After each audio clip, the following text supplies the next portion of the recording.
My Virgin Deicide. My Virgin Deicide. MVD. Those four letters are... did I say four letters? See what happens when your brain thinks ahead sometimes? Maybe I might be good at playing chess. I may take my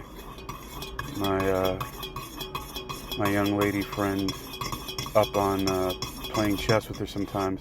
You know, that reminds me, one of my favorite movies with Michael Jai White is called Blood and Bone. And he talks about, I'm thinking 3 moves ahead. And then he got beat by the old guy later, said 4 moves ahead. Or maybe it was 5. Maybe he was thinking 4, and then the old man thought 5 moves ahead the next time. That sound is me stirring my hot honey with organic lemon juice, coconut water, and coffee concentrate. So, My Virgin Deicide, you heard that right.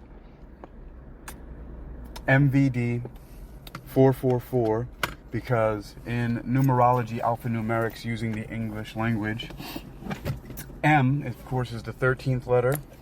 And so there you have 1 plus 3 is 4.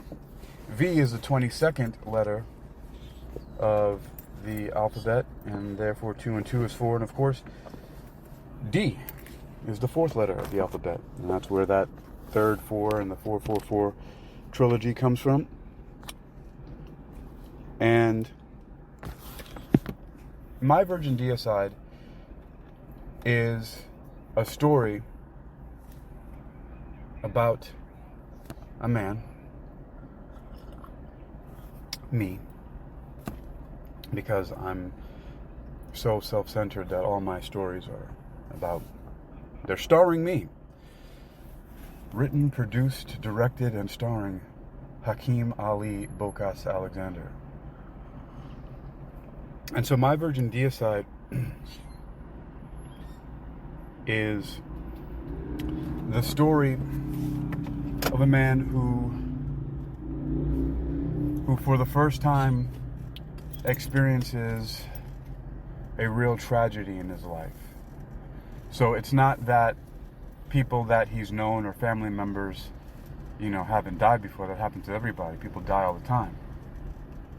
It's that this particular one, his wife, was pretty devastating. He's had, from way younger, an uncle get shot down the street from where he lived when someone wanted to take his car. He's had, grandparents pass away, classmates, a couple of them that he was close to, a friend, one of his best friends ever, got killed. And, on throughout life, people die. That's what we do. Our whole experience from the time we're born is this slow apocalypse. At least from a certain perspective. And so it was very difficult for this man, whose name, strangely enough, is Hakeem Ali-Bocas Alexander, Dr. Hakeem Ali-Bocas Alexander, PhD, a metaphysical scientist, who, in various other of the stories that are connected, including Axiom of the Self, which you can read the first 9 chapters of which is the complete Act 1 so far, on worldreadingclub.com,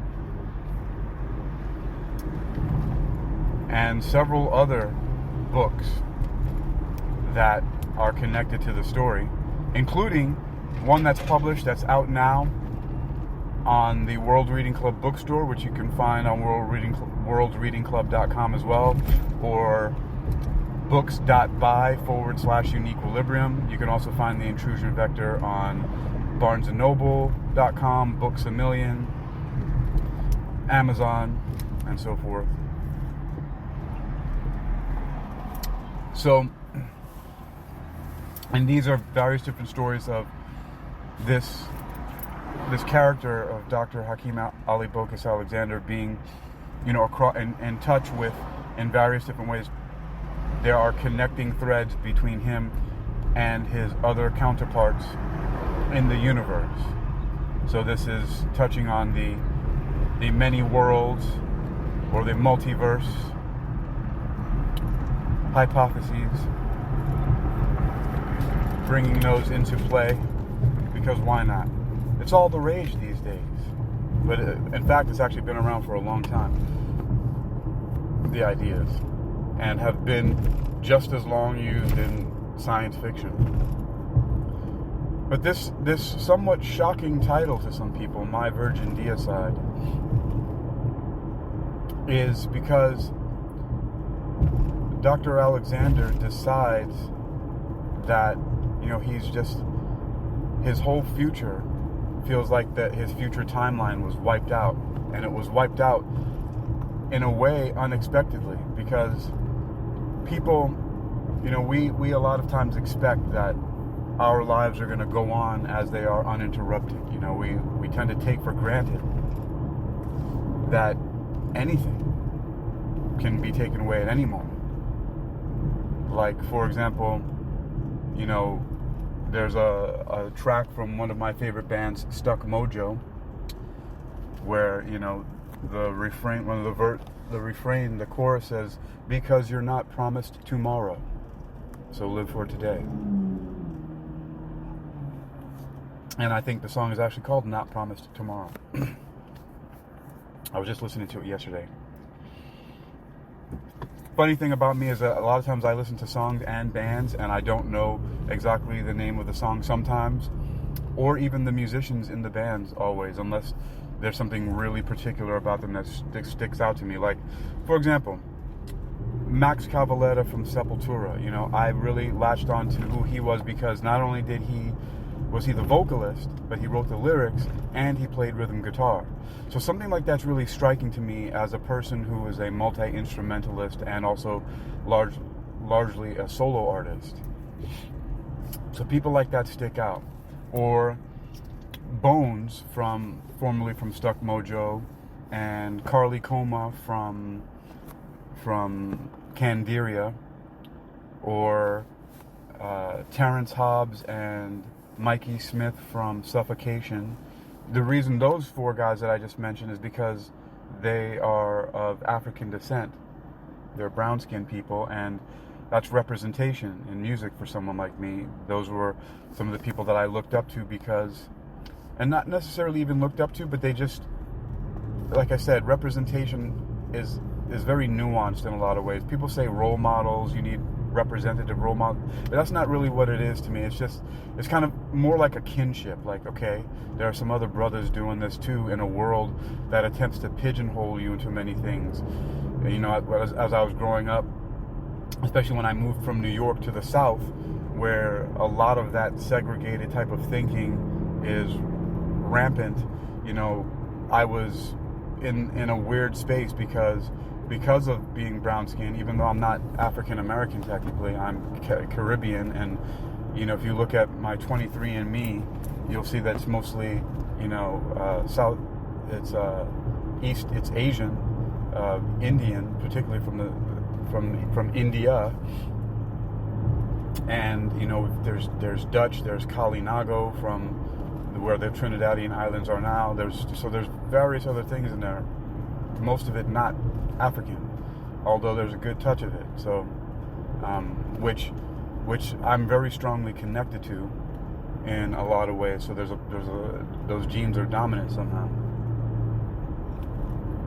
And I might add, I'm only going by the 23andMe that one of my brothers did. And I have to look at it again, but because of the fact we have the same parents, I'm guessing a lot of that's going to be very, very similar. Although I probably have more African than he does or my other brothers do, because their hair texture is actually different from my brother's. While my brother's hair texture is more like my mother's, my mother, her hair is actually super straight, without perming, without pressing, without anything, or relaxing or any of that stuff. Her hair is just straight, like dead straight, just falls like water off of her head. Whereas my dad is the super kinky type, what you would more associate with Africans. So meanwhile, my mom, her hair would be straight like an Indian woman, and maybe even straighter than that. I mean, it's crazy straight. And my brothers have that in between where it's more just like Indian men. All three of my brothers, which is crazy. Meanwhile, my at least my older sister, I know her hair is more kinky like mine, and I'm not sure about my younger sister. But so you know, there's definitely some variation, and maybe one day I'll do the whole gene testing thing. But so the My Virgin Deicide, back to this story. And so Dr. Hakeem is in connection with his various different selves, but and they subtly influence him, although he doesn't really know it. They're operating in unconscious ways, which will eventually converge when all of the books in the series emerge. And even talking about this now is, first of all, you know, it's not like I have crazy millions of reach yet, but also that I could give complete spoilers to my books and they're still gonna be captivating reads because of the way that I write. I write in a very technical way that is like overly formal and almost reads in a way that's almost like if I was writing a scientific paper or something like that. And I'm okay with that. I know that it may not be as accessible to a lot of people, but at least 2 people who've read The Intrusion Vector have told me that they had to actually start using online search and dictionaries to get through the work, and I'm thinking to myself, that's great, because the Intrusion Vector is basically like it's a technical manual. It's a found document in the way that many, you know, like the Blair Witch Project is a found footage, right? So Dr. Alexander, he suffers this tragedy which hits him like no other death or loss has before, except, I don't know, maybe when I learned about it's pretty interesting, you know, Michael Landon from Little House on the Prairie and Highway to Heaven, and Bill Bixby, who played the character of David Banner in the TV show The Hulk, you know, and Kurt Cobain from Nirvana, you know, that kind of that hit me a little bit, you know. I don't know what that is. That really kind of got to me somewhat. Interestingly enough, they are not representative in the way of, except for the fact that they're men, so they might be kind of like male role models, if you will. But it's their character and how they acted and what they did, which was what was something to look up to, is that, you know, and just certain things about what they did, and like Kurt Cobain's lyrics were just, a lot of the stuff that I write, it's such an interesting prosaic, you know, underlying, it's very, very metaphorical, and language that just literally comes from that dream state of your mind.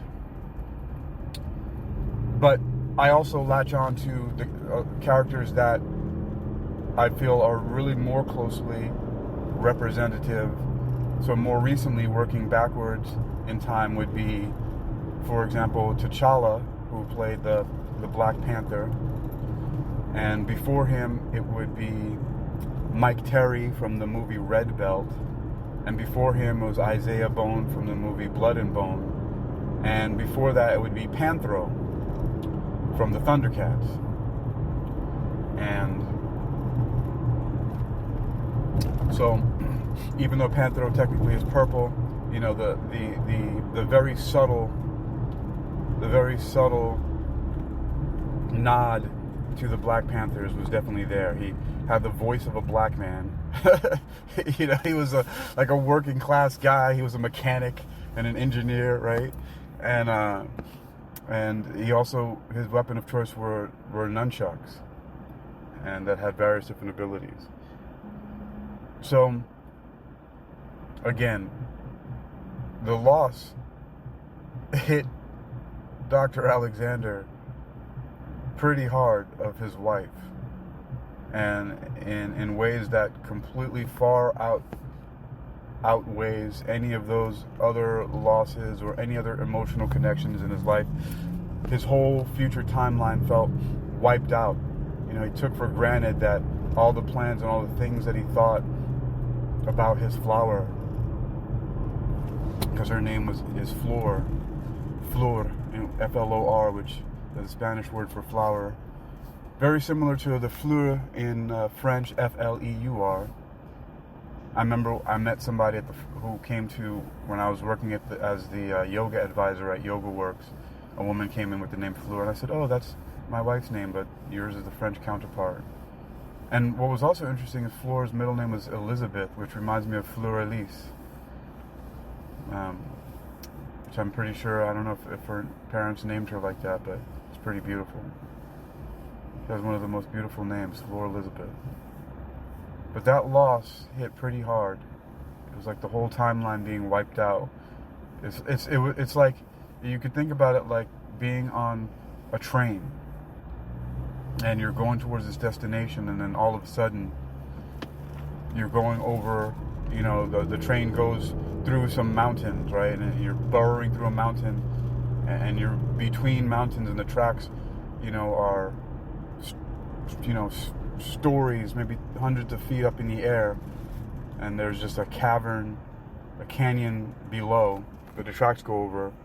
And you know that those tracks lead to a destination. They cross over that bridge of tracks, cross from one mountain to the next. But then all of a sudden they give out. There's an explosion. Maybe sabotage. Maybe there's an accident, maybe a lightning strike, whatever it is. Maybe the bridge is just weak and it falls structurally. Maybe there was a wind blowing that made something vibrate at just the right resonant frequency to cause the train tracks to shatter. But no, this was actually much more sinister. Those tracks go out. It was intentional. And so now those tracks aren't there anymore. So what do? Well, you have to stop, or else you just go plummeting down into that canyon.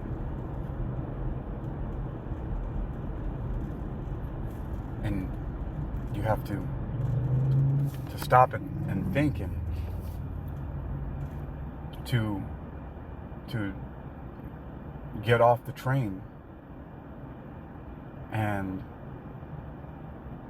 or if there's another route, if there are other tracks, maybe you switch tracks and go to another route, or the train backs up a little bit, but you can't keep going forward, so there has to be there's an interruption, and all of a sudden it's like there's no future. The future doesn't exist anymore. And it calls into question reality and what it means. And there's anger, there's guilt. There are all these things, especially for a mind that is sometimes prone to magical thinking and has been caught up in all of the new age woo-woo of we become what we think about, thoughts become things, and that's a large part where the guilt comes from. And then there were also these premonitive dreams where her death was seen, but in different ways, and death visited in dreams, and then upon her death, Dr. Alexander was visited by, or abducted by, and examined by extraterrestrial beings, what seemed like it, like those very infamous depictions of the gray aliens. And so all of this stuff calls into question existence and reality. And so Dr. Alexander has to reconcile with this.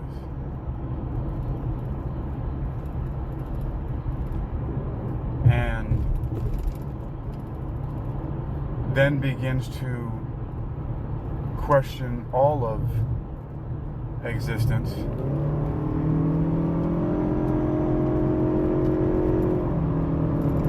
And is really, really angry.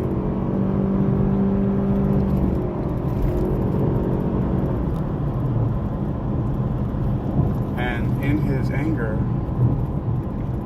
he starts to feel like maybe he's being punished. Because anger a lot of times is, that sorrow, that remorse, that grief turned inwards and turned into other things. And so then starts to think, is this punishment? Does God exist? Being an atheist, previously being agnostic, previously having experienced religious trauma of all the guilt that comes with thinking that you're constantly being watched by this deity that has the power and a bad attitude sometimes to go with it, to punish you for things that you do while you're on earth. And so started to question these things. What's happening? Are these vengeful angels sent by God? Why did this happen? All of these common things that are actually really nothing special to human beings. It makes Dr. Alexander really just a basic, plain old human being with these kind of things, thinking, what did I do? Why did this happen to me? Why me? All those same pathetic thoughts, where instead of just realizing that this is what happens in life. People die, and everybody, for the most part, almost everyone, has to go through these things. But then becomes a very dedicated thanatologist and starts studying death and dying. And on that journey, looks more deeply into the afterlife. And it was even, not till after Floor had passed did he actually earn his PhD in metaphysical sciences, because it was something that he had put off. And then with all of this energy, this rage, this drive to do something, to know something, he thought that maybe if he really put his mind to studying in this mystery school and figuring out, maybe there was something in the texts, maybe somebody there knew something, maybe somebody could provide some kind of answers about the afterlife, about dying, about what happens. Is there really an existence afterwards? Is there something significant that he could know about? All the dreams he was having of her, it never released its hold on him. And eventually, he comes to the conclusion that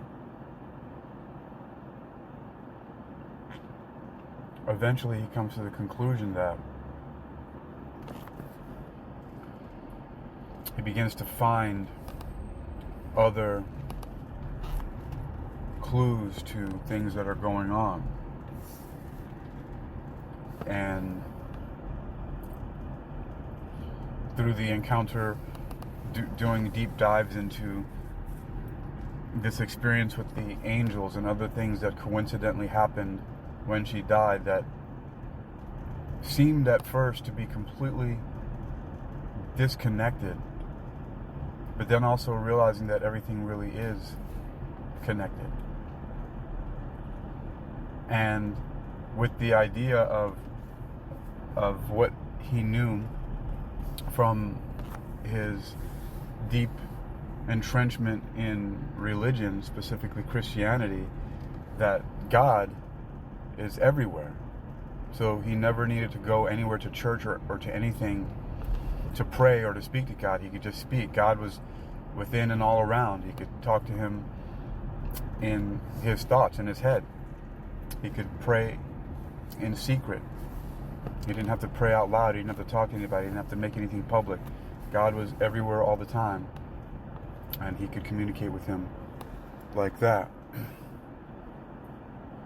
And so that's what he did. And came to find out some very, very interesting things when pulling on those threads. And that is what led to this rage, this hate, the discovery that he made, to decide that not only was he going to, but that first of all he realized that he could, and then he was going to kill Jehovah, Yahweh, Allah, God.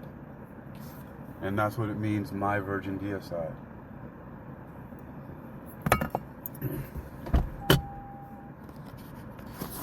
So yes, there was born the idea of My Virgin Deicide. Now, why virgin? Well, because it's a play on words, but it's also, meaning the first one, right? And which is indicative that this isn't going to stop. that he's going to take himself on a good old killing spree. So of God or gods, right? That is the meaning of deicide, is to kill God. And since this is the Virgin Deicide, the first one, well, that's how it starts. And so it's interesting too, because I can talk about all of the plot of all this, and like I said, it's not even going to be a spoiler, because there are actually at least a dozen books being worked on right now in tandem. And because of the way that I write, various different things are giving me clues into how the other stories are going to go and what's going to cross over into them and what Easter eggs are going to be dropped in them. Because what I'm starting to find now is that Easter eggs get dropped in the books because the stories are connected, and I might not even be aware that they're, Easter eggs happen. I'm starting to find in creativity, they can happen not accidentally, but just because the stories are connected, they are going to happen in that way, because it's just that's what happens when you connect stories. There are going to be various different things that are related in them, and so they will play off of each other, and that's just how it works. And but I don't know which ones are going to be which. Bewitch. It's a funny term. Bewitch. So I don't know which Easter eggs are going to go where or how that's going to work out, but they are certainly there.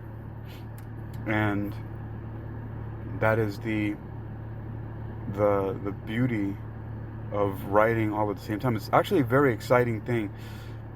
However, writing fiction is one of the most difficult things that I've done, which is why these books, as they are written in the style I'm writing them in, because I'm new to writing fiction. I've mostly been writing a lot of,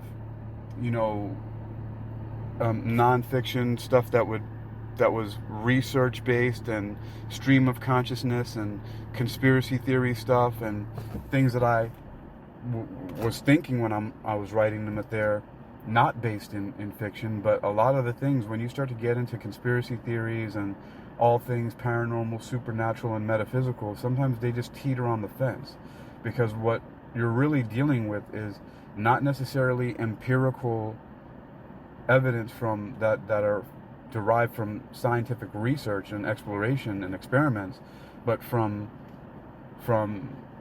subjective experience, which is consciousness and all of its various forms. And so you will have so many things that come from there that have not been verified, but are worthy of exploration, but require a good bit of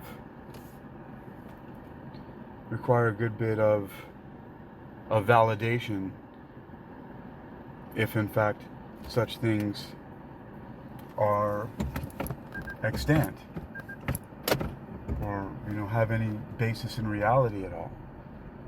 But what I've begun to find is that all of these kind of paranormal, metaphysical, supernatural, this kind of research, for a lot of people, sometimes, and unfortunately, it stems a lot from lack of education and not a lot of experience with the real world. And if you don't decide to educate yourself and or get out in the world and start experiencing it for yourself, then sometimes these things can get away with themselves, and you never really find a point of really anchoring anything into reality.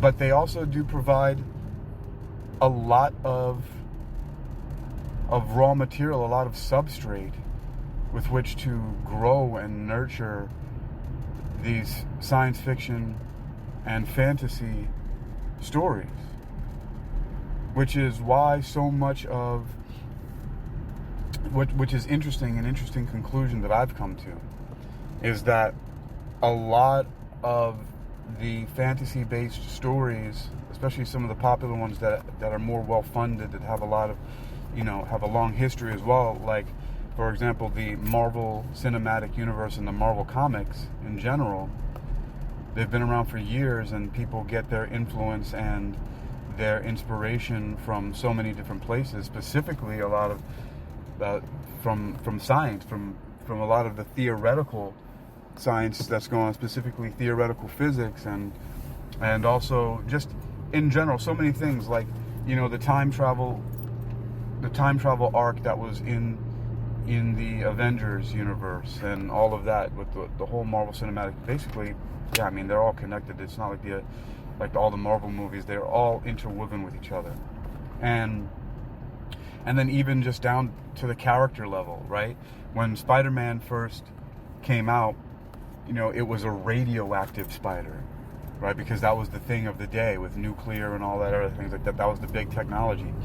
Now you have genetically engineered spiders, right? And then there's different versions, and it's because Spider-Man, he is very interested in science. And then you have all the villains, right? Like Dr. Octopus, and they, all these various different engineers. And if you look at Iron Man and, Captain America, Super Soldier Serum, Dr.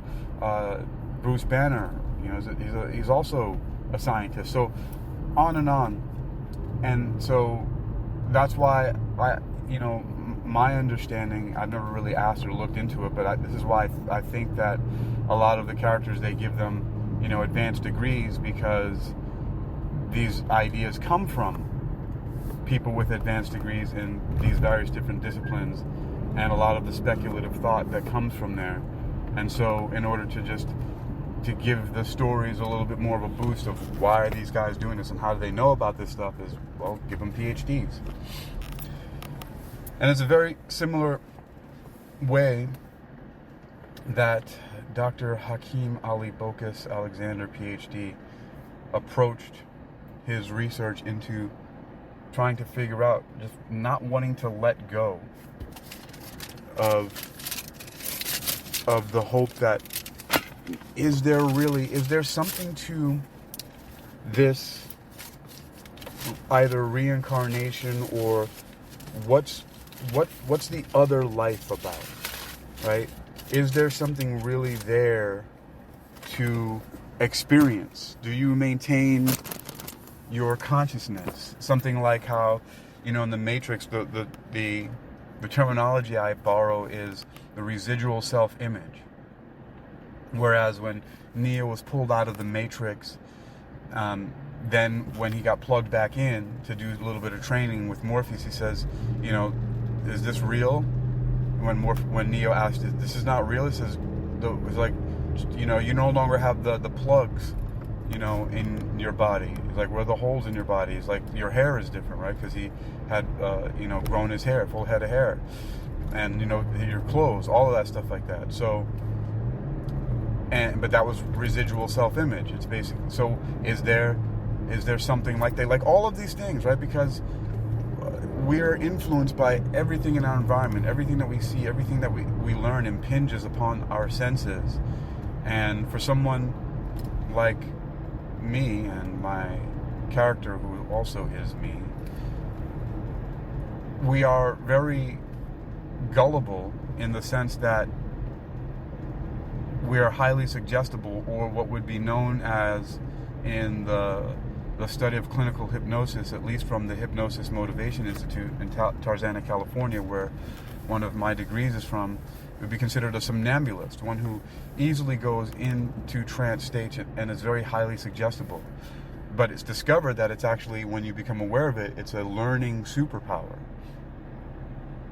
And so all of these various different things were just starting to associate with each other and cross-linking and looking for patterns, and then it finally culminated in this rage and this anger and this looking skyward with a hateful or a vengeful hatred, and deciding that, yes, I know what you are, Yahweh, Jehovah, Allah, God. You are some kind of ultra or extraterrestrial. You're a being. You're a creature, a very, very powerful creature, but you in fact were born or created, and therefore can be killed. And so again, that is where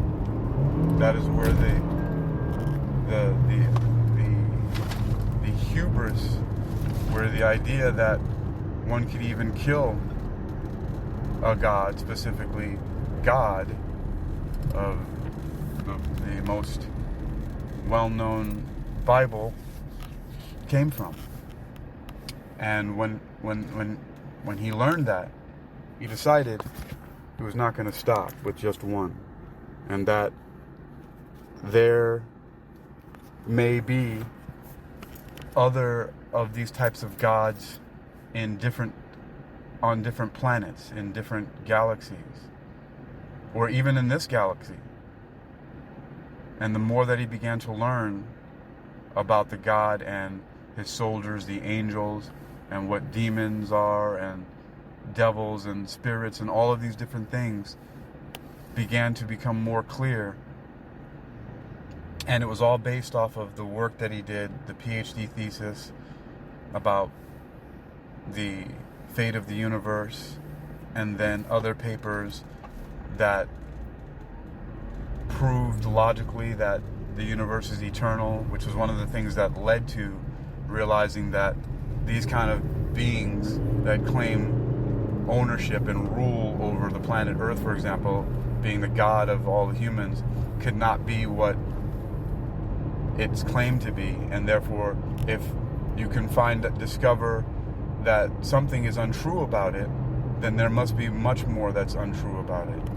And discovering, the finite nature of these beings, and that they actually are mortal, and that one can traverse through different timelines and dimensions and worlds and verses, multiverses, and so begins the process of developing technology.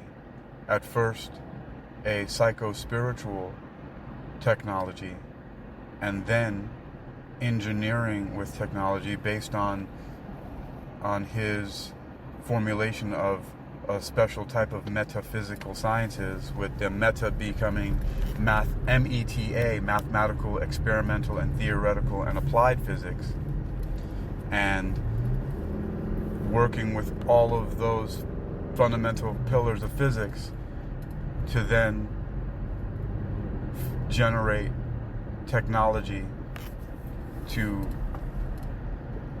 locate and confront these various different entities, beginning with the God of the Bible, the God of Abraham. And that is what My Virgin Deicide is based upon. And as I said, even with that being said, the way that the book is written is really, it's almost like like a martial arts movie, like Ong Bak or something like that. You should look that up, Ongbak, or even another one by Ji Jiayanin, which is called Chocolate. They're both Thai movies that feature Muay Thai and martial arts. But where once the action gets going, it's just battle after battle after battle, and that's basically how My Virgin Deicide is written. And a couple of the other books are written like that. But then, for example, the one that is out now, which is The Intrusion Vector, is totally peaceful. It's all just, it's all psychological, which is cool. And so they're all going to have varying degrees along a spectrum of how much action and violence are going to be in them. So there's a lot of material you can check out through World Reading Club being a main portal for all of this. This recording is going to be on the podcast for World Reading Club. It's also eventually going to make its way on worldreadingclub.com, and you can find it everywhere. It's going to be on Amazon Audible, Apple Podcast, YouTube, iHeartRadio, Spotify. You can find links to it on Facebook and X and various other places. But you can just search, if you want that one story, that seed that's been planted, that all these other books are part of in the series that's coming out. You can look up The Intrusion Vector by Hakeem Ali-Bocas Alexander. Or like I said, you can just browse around and look through the various different offerings that are on worldreadingclub.com. I even have a PDF library, and where I was experimenting with various different ideas that are eventually somehow going to make it into these stories. I even did a whole bunch of profiles on Magneto's powers in order to try to figure out some of this stuff like that, which is nice and timely because there are going to be more Marvel movies with the X-Men crossing over into the greater Marvel Cinematic Universe. So there's a lot going on. And My Virgin Deicide, I feel like this and Axiom of the Self need to be the next two that come out. And also another thing about that is I'm not releasing the books in any particular order. I'm going to release them in how I finish them, not necessarily how they might seem to play out in sequentially and chronologically as far as the story actually goes. So that's another thing that I'm doing.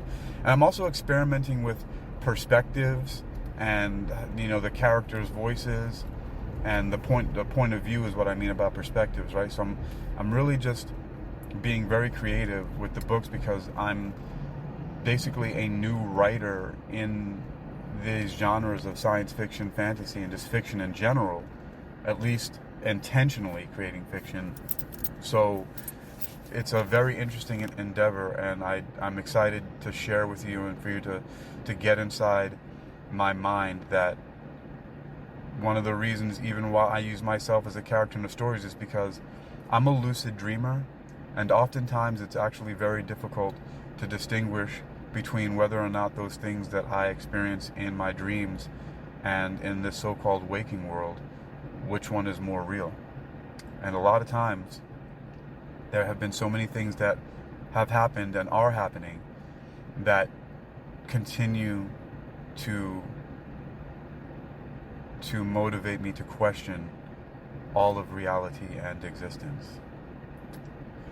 I am Hakeem Ali-Bocas Alexander.